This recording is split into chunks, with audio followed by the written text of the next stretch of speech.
İyi günler arkadaşlar. Kanalımıza hoş geldiniz. Bugün yine sizler için yepyeni videolarla karşınızdayım. İki başarılı oyuncularımız Elçin Sangu ve Barış Ardus'tan güzel paylaşımlarını sizler için hazırladık.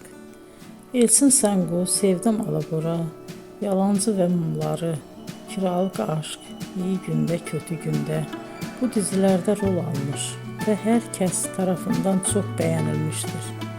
Biz de Elçin Sangu ve Barış Ardus'tan en güzel sempatik fotolarını sizler için hazırladık. Bu karelerin devamını istiyorsanızsa emeğe saygı olarak kanalımıza abone olup yorum yazmayı unutmayın arkadaşlar. Teşekkür ederim.